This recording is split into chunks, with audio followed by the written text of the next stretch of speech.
નમસ્કાર વિદ્યાર્થી મિત્રો, તમારું ખૂબ ખૂબ સ્વાગત છે મારી આ ચેનલ સ્ટડી વિથ નેન્સીમાં. જો હજી સુધી તમે મારી આ ચેનલને સબસ્ક્રાઇબ ના કરી હોય તો જલ્દીથી સબસ્ક્રાઇબ કરજો. આજે આપણે પ્રકરણ નંબર 4 દ્વિઘાત સમીકરણમાં સ્વાધ્યાય 4.1નો પ્રશ્ન નંબર 1માં 5મા નંબરથી 8મા નંબરનો દાખલો જોઈશું.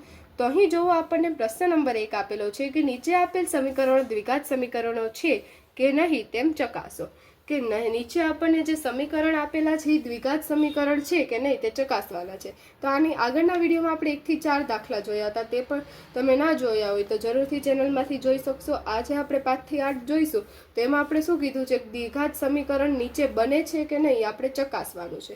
તો દ્વિઘાત સમીકરણ બને કે નહીં ચકાસવાનું એટલે આ જે ડાબી બાજુ હોય એનું સાદુરૂપ આપવાનું, જમણી બાજુ હોય એનું સાદુરૂપ આપવાનું, વિસ્તરણ કરવાનું અને વિસ્તરણ કરીને પછી સાદુરૂપ આવે એને એક બાજુ બધા જ સમાન પદવાળા હોય, સમાન સગુણક હોય, જે સમાન સજાતીય પદ હોય એને સાથે રાખવાના અને પછી એક બાજુ 0 લખી દેવાનું. જો દ્વિઘાત સમીકરણ એટલે કે દ્વિઘાત નું વ્યાપક સ્વરૂપ છે ax² + bx + c, આ સ્વરૂપ બરાબર 0 આ સ્વરૂપમાં આવે તો દ્વિઘાત સમીકરણ છે, નકર નથી. એટલે x ની ઘાત કેટલી, અચળની ઘાત. x શું છે, અચળ, સોરી ચલ.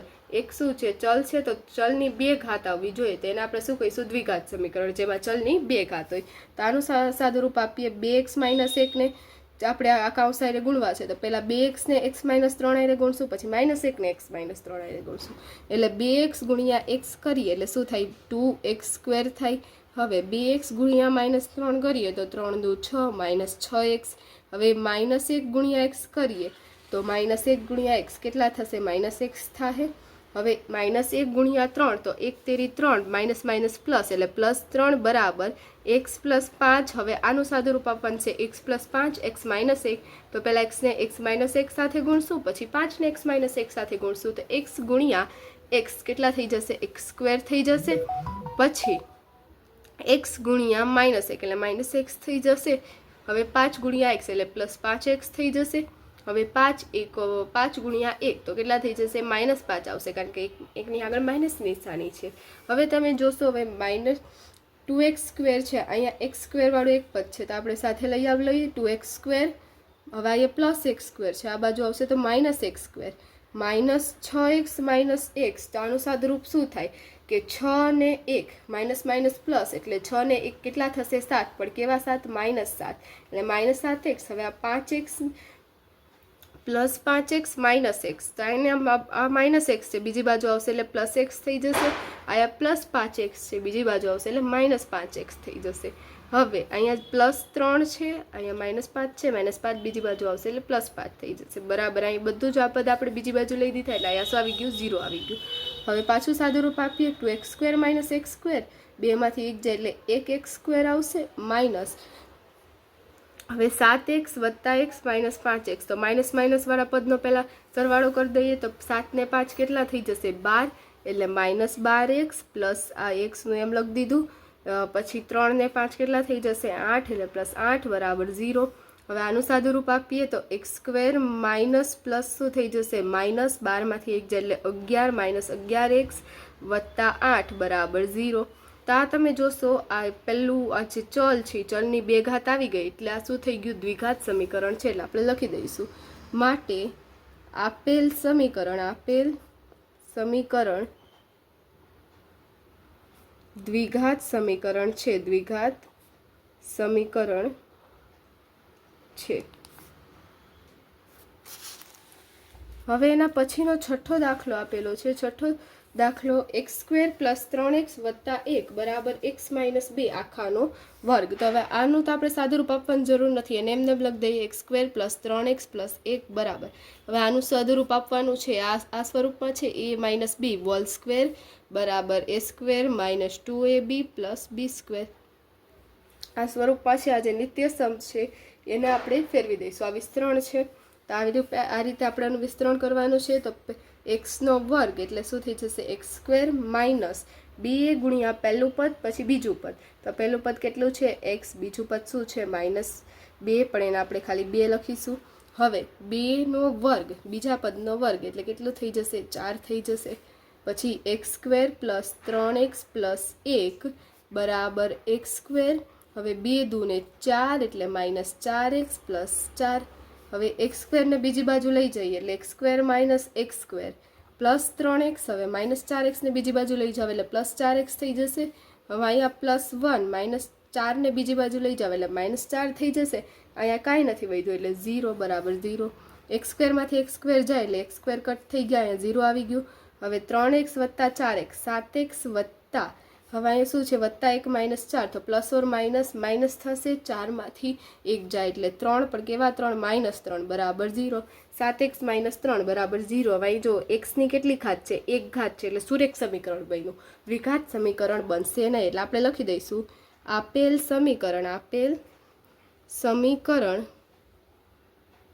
દ્વિઘાત સમીકરણ નથી. એના પછીનો 7મો દાખલો જોઈએ. તો અહીંયા જુઓ આપણને 7મો દાખલો આપેલો છે x + 2 આખાનો ઘન બરાબર 2x × x² - 1. તો હવે આના સાદુરૂપ માટે તમને આ જે પદ છે આનું સાદુરૂપ આપણે જોઈએ કે આ પદનું જે વિસ્તરણ છે એના માટેનું સૂત્ર છે કે a + b હોલ ક્યુબ બરાબર a³ + b³ + 3 × ab a + b. હવે જુઓ આમાં પહેલાનો ઘન એટલે x ઘન વત્તા બીજાનો ઘન 2 નો ઘન કેટલો થાય? 8. એટલે અહીંયા આપણે લખી દઈશું +8. હવે +3 × a કેટલું છે? x, b કેટલું છે? 2.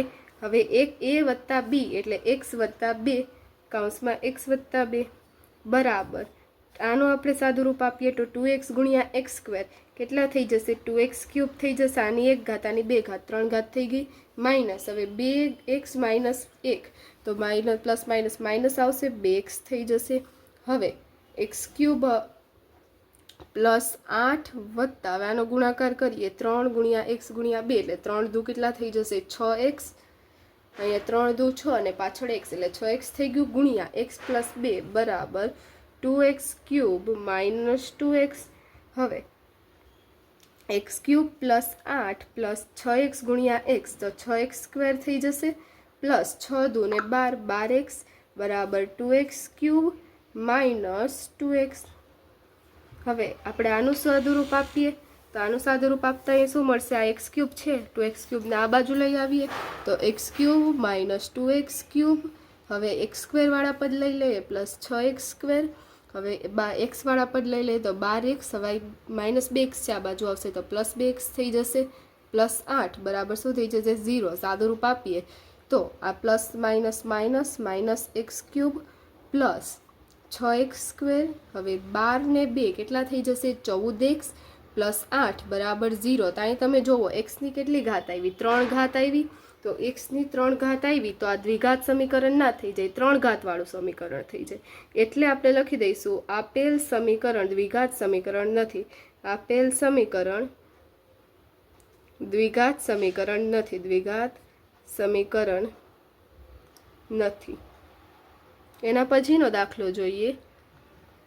તો હવે જોવો અહીં 8મા નંબરનો દાખલો આપેલો છે x³ - 4x² - x + 1 બરાબર x - 2 આખાનો ઘન.